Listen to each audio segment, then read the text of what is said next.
nuestra conexión para los de allá, los que están en cualquier punto del planeta a través de @rumba985. Esa es la cuenta de Instagram y todas las personas que están en este momento podemos empezar a conectar con Cátedra Médica, sección de los lunes, los catedráticos. Y en el día de hoy, pues, estaremos conversando sobre la inteligencia. Doctor Ricardo de la Cruz Nieves y Sabater. Bueno, Mauri, Lisa, todo el equipo, atención a los amigos oyentes, ya empiezan a conectarse, qué bueno, ¿no? El tema es la inteligencia y va a ser visto más que de forma multidisciplinaria, transdisciplinaria, a través de varias disciplinas. Señores, siempre hemos dicho aquí que los griegos inventaron todo, descubrieron que el hombre pensaba y que podía pensar bien y mal, y descubrieron que pensaba, es decir, hicieron un metapensamiento, hicieron que el ser humano descubriera, por lo menos en el mundo occidental, que podía pensar de forma razonable. Y eso ellos le llamaron episteme. De ahí que viene la palabra epistemología. Ahora bien, hay una forma de pensar y de actuar, de tomar decisiones, que es una manera casi automática. Es cuando no se procesa por la razón, por el filtro de la razón, aquello que pensamos. Por ejemplo, para que tenga una idea la gente, cuando yo venía para acá, estoy en mi parqueo, voy a dar reversa, y como ya eso es un acto tan mecánico en mí, es una propensión tan repetida, yo solamente pongo la reversa y doy. A veces no miro hacia los lados, no miro hacia atrás, no chequeo el espejo. Y cuando yo puse la reversa y el carro salió rápido, digo, pero caramba, ¿por qué me pitó tan pronto? La alarma esta, ¿no? De la reversa cuando se acerca un objeto. Sí. Y es que había otro carro detrás, pero yo no lo vi. Yo estaba actuando de manera casi inconsciente, de forma mecánica, aunque inteligente, porque podía tener la habilidad, la destreza de tomar el guía, aprenderlo, poner reversa, todo, salir del parqueo. Pero no fui previsor. Mi pensamiento analítico ahí se borró en la toma de decisión de dar reversa hacia atrás. El cerebro es una integralidad, la doctora lo explicará aquí, cómo todo a la vez interactúa para producir acciones y pensamientos. Cuando esas acciones y esos pensamientos van más allá de la ordinariedad, van más allá de lo cotidiano, de lo ordinario, y vamos a decir de forma bien llana, sencilla, porque estamos hablando para un público muy distinto. Cuando ese pensamiento ilumina con más capacidad, se producen mejores ideas, mejores decisiones. Cuando se puede solucionar una fórmula matemática de manera más ágil, o pintar una casa de mejor manera, o escribir una canción más bella. O producir esas melodías que han... Por ejemplo, ¿no? ¿Verdad? Sí, no la vaina esta de ratatá. No, porque ahí no, bueno, ya no entremos en ese campo. Pero producir, por ejemplo, una canción por amor requiere un acto, ¿no?, de inspiración, de estro, de inteligencia. No importa en qué tiempo y en qué época. El que escribió Yesterday de los Beatles sabe que es una canción clásica de toda la vida. Así es. O el que hizo el merengue, el guardia del Arsenal, que fue Luis Díaz. La gente sabe que es una pieza para siempre. Eso de convertir una obra, una acción en algo que trasciende el tiempo, también es un producto de la inteligencia. No siempre, porque hay actos que trascienden más allá de la historia y no son necesariamente buenos, agradables, bonitos. Ahora, nosotros estamos hablando en el plano de la inteligencia como propositiva, ¿no? Exacto, capacidad para producir, para generar, bien, para crear, para innovar. Entonces, en esos dos planos, de la razón y de la deducción, del pensamiento que se infiere, el que se deduce, ahí hay como una especie de puente, que aquí lo vamos a ver con ejemplos y en una conversación muy simple, muy sencilla para la gente, que puede entender que si a los niños, y es lo más importante de todo lo que he dicho, desde los primeros años de la vida se les estimula. Esos estímulos tempranos se producen, y la maestra me está mirando, con alegría. Con alegría, si esos estímulos tempranos en la niñez se producen, decía Albert Einstein que todos los niños iban a ser geniales, aunque uno más que otro. Sí. Pero todos los niños pueden ser geniales ¿Y por qué? ¿Por qué razón? O sea, ¿qué condiciones tienen todos los seres humanos para explotar y para hacer esos genios que decía este premio Nobel que fue aportó tanto a la humanidad? Le vamos a dejar a la neuróloga, a la pedagoga y al psicólogo, para no meterme en su campo, que ellos expliquen esas actitudes y esa propensión que tienen los seres humanos en los primeros años de la vida a aprender y por qué preguntan tanto y por qué son los primeros filósofos y por qué todo preguntar es una búsqueda en los primeros años de la vida, que al final es lo que va a cimentar la zapata en la que nosotros construimos nuestra existencia, ¿no? Como acto del vivir. Pero lo que quiero señalar es que si a los niños desde los primeros años de la vida se les estimula a descubrir, a responder a su curiosidad, a alentar su creatividad, a mejorar sus actitudes en el campo de la enseñanza-aprendizaje, todos los niños salen, hablando en términos muy basales, muy normales, pueden ser muy geniales, aunque uno más que otro, y en diferentes ramas del saber, del arte, de la ciencia, de la técnica, del campo, para el que tenga vocación. Así mismo es. Yo creo, Ricardo Nieves, que debemos iniciar dando por lo menos una idea de lo que es la inteligencia, porque el tema justamente es este. Vamos a ver, doctora Marcia Castillo, quien es neuróloga y es una amiga muy querida. La neuróloga de mi esposa. No es cualquier neuróloga. Para que sepa. La tiene bomba. O sea, te salté a ti. Fue a través de mí, ¿viste?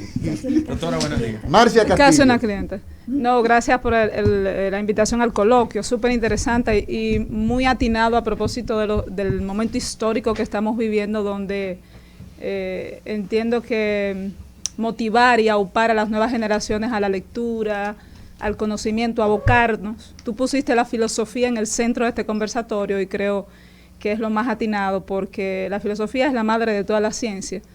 Y cuando la diosa razón con Descartes nos puso en ese cogito ergo sum, pienso luego existo exactamente. O sea, el pensar y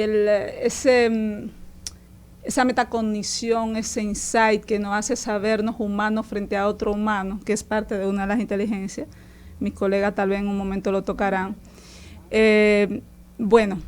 También nos hacen esa búsqueda constante del conocimiento, el sapere aude, atrévete a saber. Y ya estás en la mitad del camino cuando estás iniciando ese camino del conocimiento. Entonces, si definimos en términos, tú, Amaury, que sabe que yo soy una amante de las letras, en términos literales, o sea, en lo que va a la acepción lingüística, lo que es la inteligencia, lo dividimos, ¿verdad? Inteligencia viene de su acepción lingüística. Inteligere, o sea, que es decidir entre dos cosas, o sea, la capacidad de poder elegir. Discernir, ¿no? Discernir, elegir entre dos cosas, pero es un proceso cognoscitivo. O sea, y ahí volvemos otra vez a los filósofos, es un proceso cognoscitivo, es decir, es un proceso superior, pero en el cual están engranados una serie de subprocesos que, a pesar de que en un momento se entendió que estaban separados, hoy sabemos que están entrelazados unos con otros. O sea, el pensamiento, el razonamiento, el juicio abstracto, el juicio lógico, la planeación, la ideación, y no es algo descabellado decir esto de que los niños son los filósofos por exigencia, porque viven, por excelencia, viven preguntando, cuestionando, y somos nosotros quienes socavamos esa capacidad de crecer en ese cuestionamiento constante que los ayuda a entenderse en su punto central sobre lo que son y lo que serán. Cuando preguntan, por ejemplo, ¿por qué el cielo es azul? ¿O por qué esto? Y, muchacho, cállate, no pregunte tanto. Le estamos socavando esa capacidad de cuestionarse. La mayéutica, que era una de las formas fundamentales en que los filósofos hacían parir el conocimiento, eso es lo que quiere decir mayéutica, los sofistas. Madrona, ¿no? Dar a la luz. Dar a luz, eso era lo que era la mayéutica. Era precisamente a través de preguntar, de preguntarse. No era adoctrinar, no era leccionar. Te preguntaban y a través de los sofismos y esas cosas, eso de darle la capacidad al niño de que vaya construyendo su propio pensamiento, y ahí yo me subsimo ya mi parte neurológica, donde decía don Ramón y Cajal que todo hombre es escultor de su propio cerebro si así lo quisiese. Padre de la neuroplasticidad. De la neuro, sí, y de la histología. De la histología. Un hombre preclaro, de mentalidad súper adelantada. Un cerebro formidable que describió la existente neurona, pero nadie lo había hecho como él. No, y sobre todo que las neuronas no están como los huesos articulados, como las arterias anastomosadas, sino que las neuronas tienen la capacidad de hacer conexiones, de crear redes, y es lo que la profesora Rosa Ariza de Valera, como especialista en educación inicial y preescolar, pues hace en el día a día. Que ahí es que está todo. Ahí es donde está. Si usted le falló a esos niños en los primeros años, usted tiene la posibilidad demasiado grande de fracasar. Saludamos a todas las personas que nos están siguiendo a través de @rumba985, a Sadie Félix, a Day Halton, a Luis Paulino, a Pérez Medrano, a Jonás Rodríguez. ¿Cuánta gente enviándonos saludos? Gracias, Cástulo Castillo, José Rodríguez, a todos. Licenciada Rosa Ariza de Valera. Adelante. Sí. Buenos días a todos. Qué gusto me da estar aquí, porque yo digo que aquí este es el programa de la sapiencia nacional. Me encanta. Muchas gracias por la invitación. Sí, fíjense, todo lo expuesto nos edifica y nos instala en que inteligencia es esa capacidad de aprender, yo lo estoy diciendo desde el punto de vista pedagógico, ¿verdad? De aprender y con ese aprendizaje construir y separar, como dijo la doctora, lo bueno de lo malo. Entonces, en pedagogía, la inteligencia es la capacidad que tenemos de poder enseñar lo que aprendemos. Ahorita cuando el señor Nieves decía el estado del arte de la situación nacional, que mencionó varias cosas, yo me remonto a que estamos graduando muchos profesores y muchos doctores en educación, más parece que en las aulas nos está faltando inteligencia pedagógica, la capacidad de enseñar lo que bien o mal aprendemos. Entonces, como ustedes decían, si en el nivel inicial de educación, que es mi pasión y mi vivir, si en ese momento de la vida del niño y de la niña, y la neuróloga sabe de la plasticidad cerebral, que es la que permite los aprendizajes en ese momento de la vida, si en ese momento nuestros niños están en un ambiente rico, un parque en su sector es una biblioteca, un centro de diversión apropiado en su sector es otra biblioteca, una buena cancha, o sea, todos los espacios físicos le enseñan al niño a través de esa curiosidad que ustedes mencionaron, le va enseñando desde el ambiente todo en absoluto. Pero si ahora va a un centro de educación inicial, donde tiene una maestra con inteligencia pedagógica, capacidad de enseñar lo que aprendió, y ese niño es bien tratado, y ese niño se siente valorado, se siente un sujeto de derecho, porque a la edad de 3 años ya un niño puede aprender que es un sujeto de derecho. Ese niño va a desarrollar todas las potencialidades que su cerebro, en el momento de plasticidad que se encuentra, puede desarrollar y puede ser genial, como dijo Albert Einstein. Entonces, ¿qué aporte nos da a la pedagogía el estudio de las inteligencias? Nos ayuda definitivamente a colocar el método apropiado para cada niño. Porque como van a bueno, usted dijo una palabra clave, metodología. ¿Qué método? Sí. Método. Los griegos le llamaban método.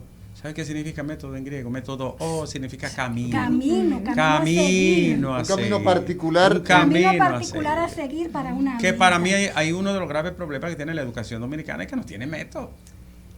Y que sobre todo, señor Nieves, se mide a cada individuo como al todo. A todo, sí. No hace... Quieren que yo saque 100 en todas las asignaturas. Exacto. Quieren que yo sea buena en todo. Es que no, porque usted es buena, por ejemplo, en matemática o en arte. Y usted no tiene que ser demasiado buena en literatura. Cuando toquemos el tema de las inteligencias múltiples, vamos a ver eso. Yo hago un reconocimiento donde quiera que voy al doctor Antinoe Fiallo Villini. Sí, yo me gradué en la universidad por Antinoe, porque la física 012 para mí era inmanejable, porque no tenía un maestro tampoco que me ayudara. Y yo no me iba a graduar por la física 012, que la tenía en 60. Sí. Y Antinoe dijo, pero si tiene todo un currículum de pedagogía lleno y aprobado, y bueno, ¿cómo no se va a graduar? Porque la física 012 no la pasa de 60, no la pasaba de 60. Yo ando buscando un maestro de física que me enseñe la relación entre la fuerza centrífuga y centrípeta todavía. Es muy probable, para que sepa, que su vocación no era la física. No la era. Aquí, no. Por una materia... Hay mucha gente en la calle con sí, que lo reprueban. Un sistema totalmente casi medieval. Pero Quédese ahí, maestra, porque vamos a seguir hablando con el psicólogo, y entonces, ya que ustedes están dando las explicaciones preliminares, vamos a hablar con un estudiante que es fuera de serie.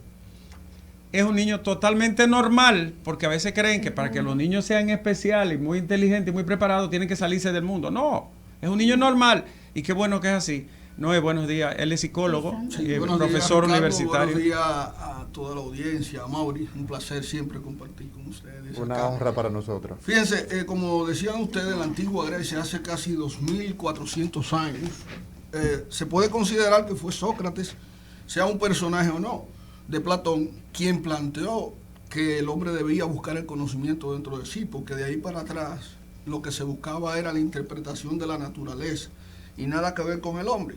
Después de un tiempo, es como que se abandonó esa búsqueda y el hombre se ha concentrado en ir a buscar otros planetas, Marte, qué sé yo qué. Pero ya gracias a Dios en este tiempo se ha dado cuenta que hay una esperanza mucho más motivadora, que es el hombre descubrirse a sí mismo. Precisamente ya se está invirtiendo mucho dinero en el cerebro para intentar de alguna manera desarrollar inteligencia artificial, conectar los cerebros con las máquinas y ese tipo de cosas. Pero todavía los teóricos tienen un problema al momento de definir la mente, porque la mente es algo, como han dicho, es metafísico, es abstracto, tú no sabes dónde está. La inteligencia forma parte de ese repertorio de procesos mentales que de alguna manera se producen cuando el cerebro entra en interacción con su medio. La inteligencia es necesaria porque nosotros no somos autosuficientes, o sea, lo que nosotros somos, según la tabla periódica, está ahí afuera y nosotros de alguna manera tenemos que interactuar con ese medio para conseguirlo. ¿Y cuál es la herramienta por excelencia para nosotros lograrlo? La inteligencia. Y todos somos inteligentes. Algunas personas dicen, no, fulano no es inteligente. Todos somos inteligentes, algunos más y algunos menos. El estudio de la inteligencia no es tan santo como se plantea. El estudio de la inteligencia tiene que ver con un aspecto discriminativo, social.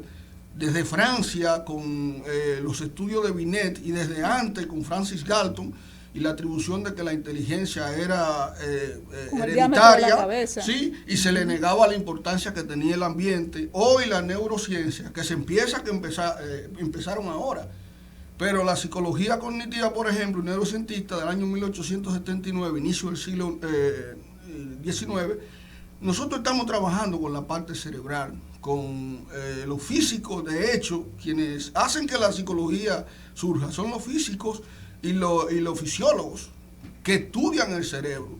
En ese sentido, nosotros hablar de inteligencia, estamos hablando de una capacidad de adaptarse, como bien lo plantea Jean Piaget en su teoría evolutiva sobre la inteligencia, pero también es una capacidad de nosotros resolver problemas, construir conocimiento, crear herramientas para resolver el problema. Y yo creo que la vida del hombre se viene resumiendo en eso. Hay otra parte que es la parte ya del gozo, del bienestar, luego de la existencia, el bienestar, en donde nosotros creamos otros conocimientos para también tener una vida totalmente más placentera. Pero en definitiva, la inteligencia tiene que ver con esa capacidad de usted enfrentarse a una situación determinada y dar una respuesta efectiva. De hecho, la primera escala que se construyó, que fue la Binet-Simon y después el Stanford Binet, lo que buscaba era ponerle una serie de problemas a los niños y que ellos resolvieran esos problemas, y después se buscaba la media poblacional y los que estaban por encima o por debajo de eso. De hecho, hay muchos conceptos que le ofenden a la sociedad, que no le gustan utilizarlos porque suenan feos, como ejemplo, idiota, imbécil, pero es una categoría, igual como la categoría que tenemos en el día de hoy, los superdotados que están por encima de eso. Cretinos. El cretino también. Pero usted además tiene que mirar algunos partidos para saber.